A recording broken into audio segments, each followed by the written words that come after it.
Romain. Le meilleur ici.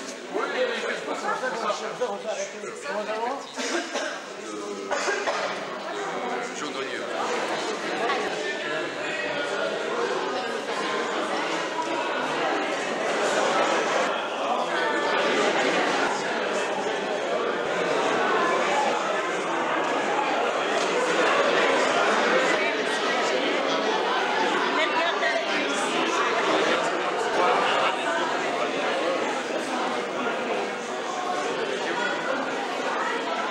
Bonsoir à toutes et tous.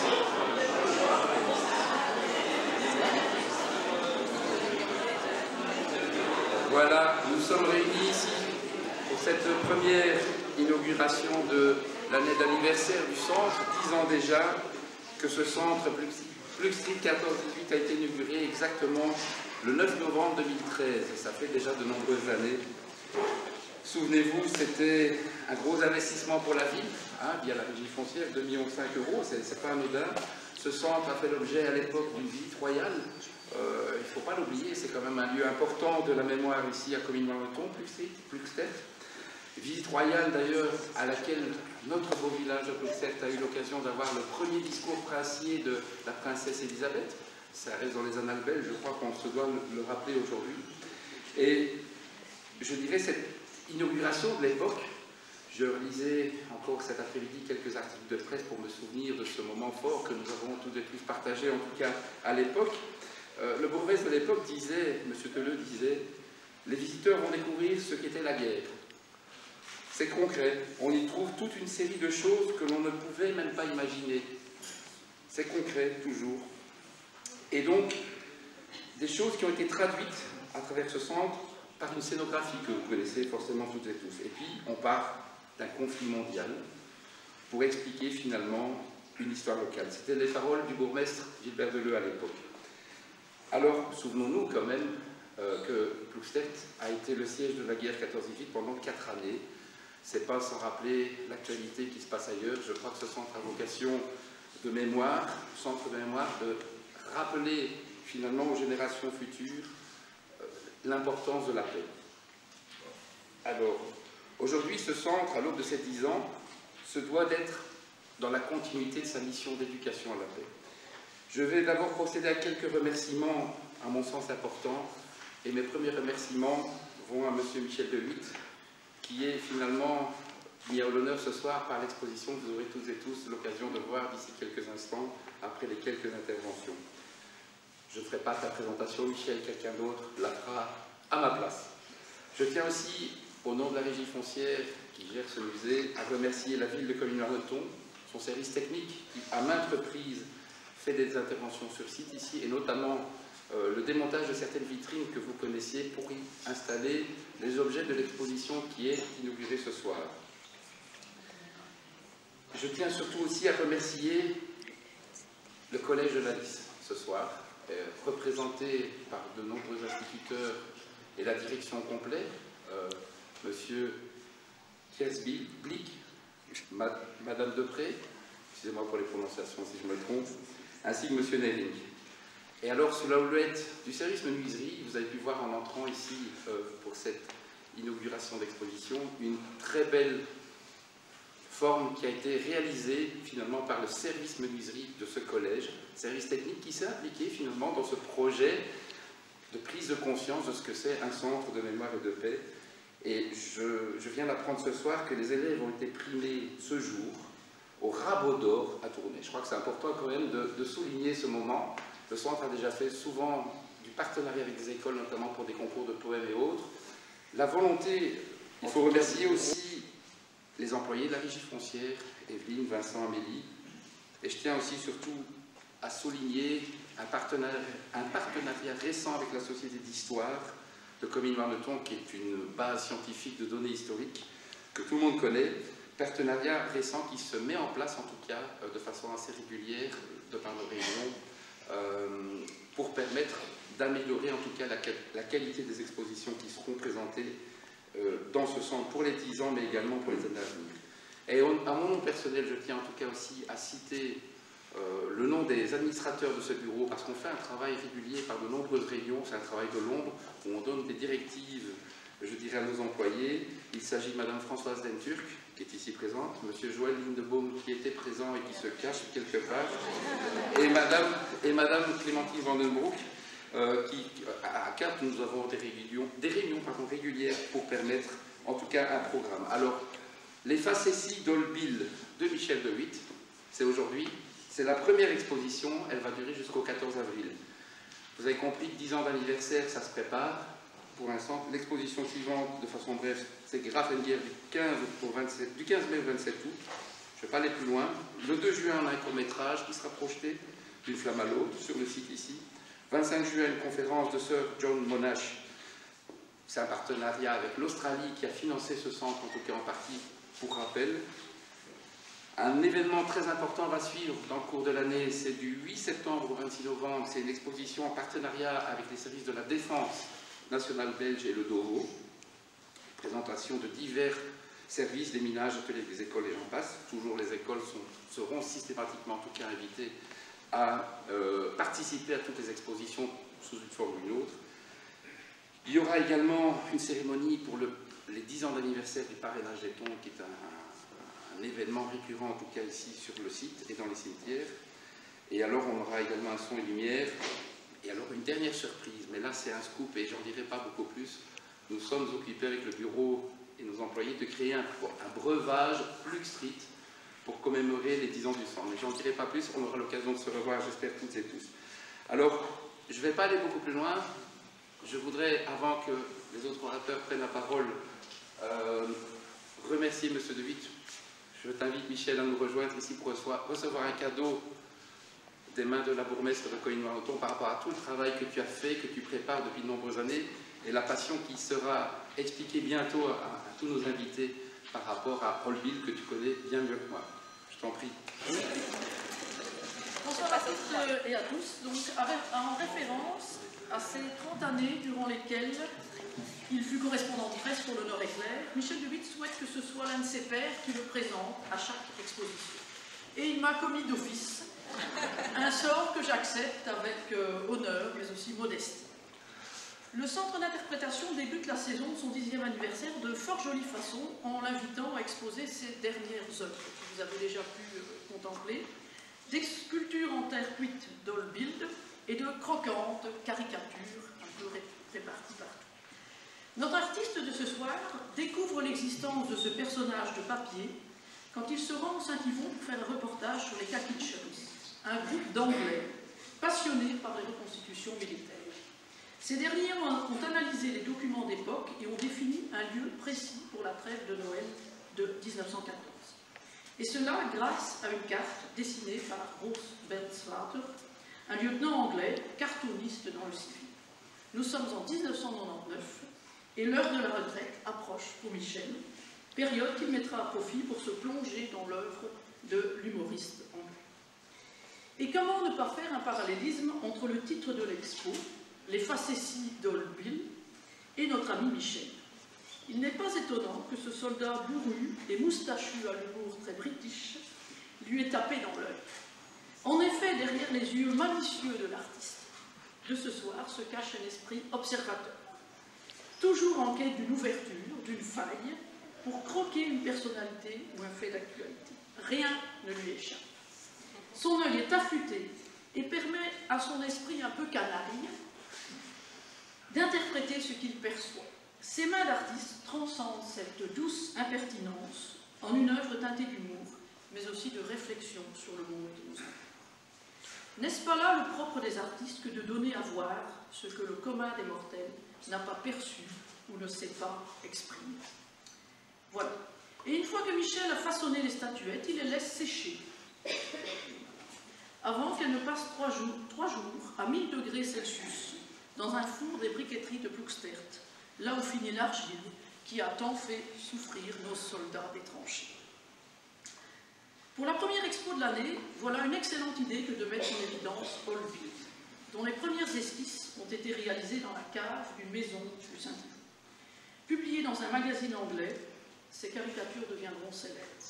Aujourd'hui encore, elles symbolisent le caractère humain anormal de la guerre, avec l'espoir qu'un jour les combats cessent, que l'humanisme reprenne ses droits et que l'humanité suive son destin. Et quel plus beau symbole que d'évoquer la trêve de Noël 1914 qui s'est déroulée sur notre territoire.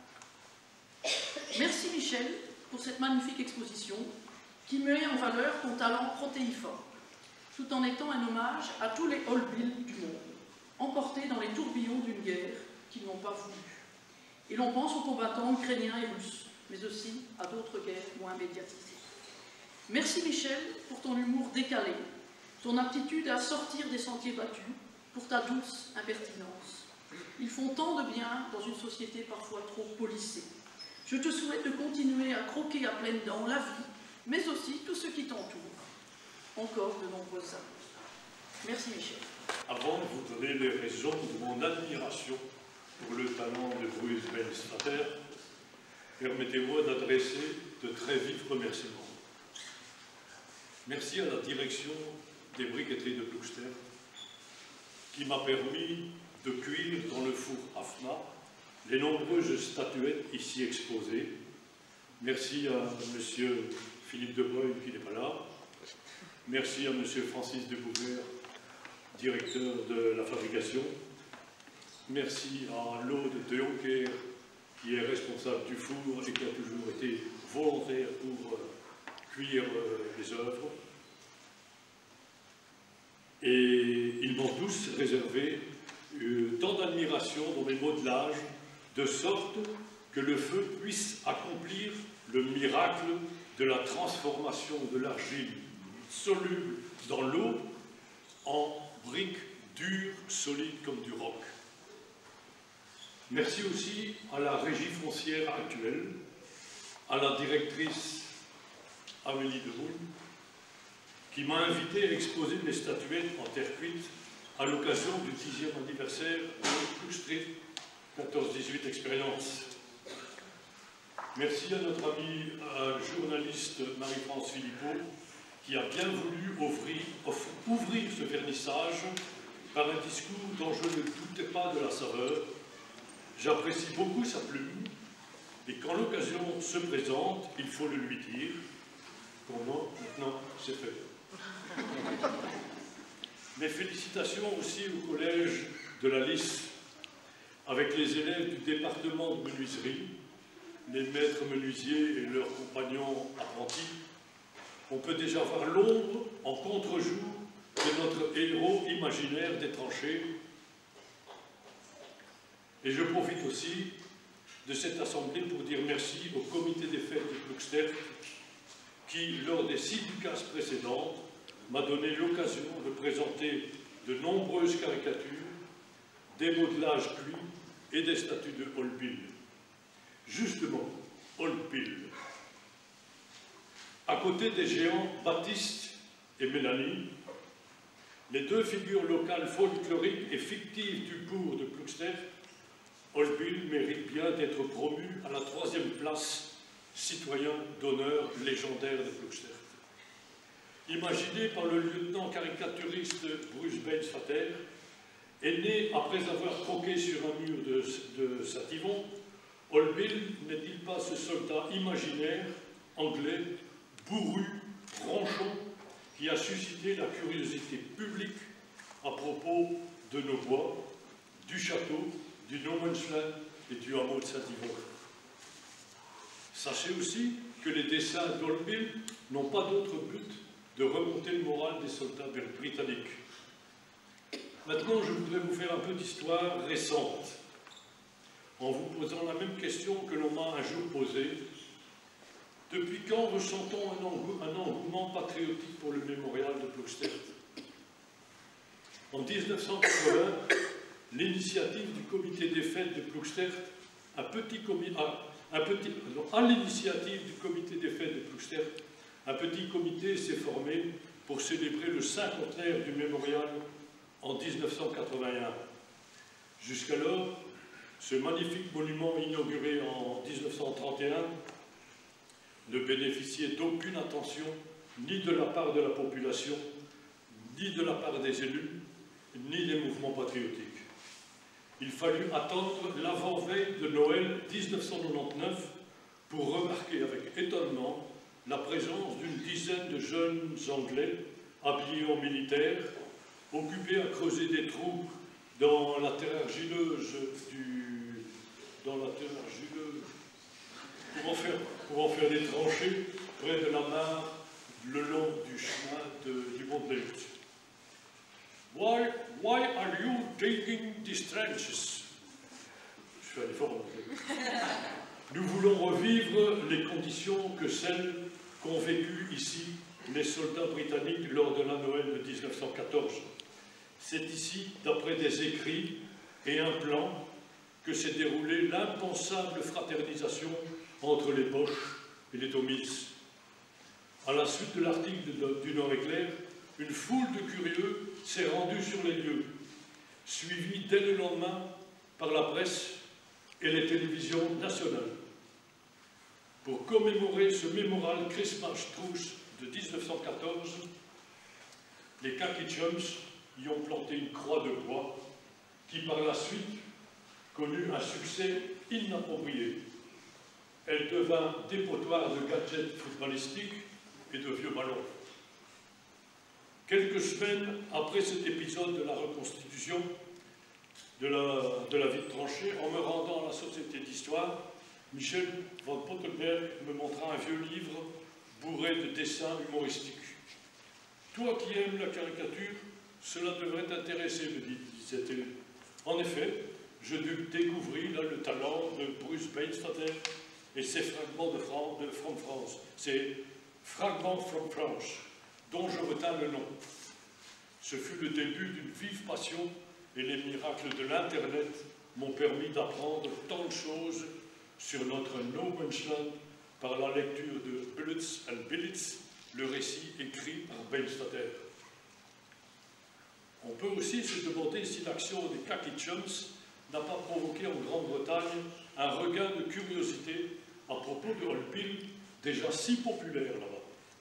Peu de temps après, c'est Tony et Valmai Holt, auteurs du circuit touristique consacré à 14-18, ont repéré, d'après le plan précis dessiné par notre ami Bruce, la petite maison reconstruite à Saint-Yvon, où notre dessinateur a commencé à griffonner ses dessins sur les murs et à caricaturer ses camarades de tranchée sur des bouts de papier.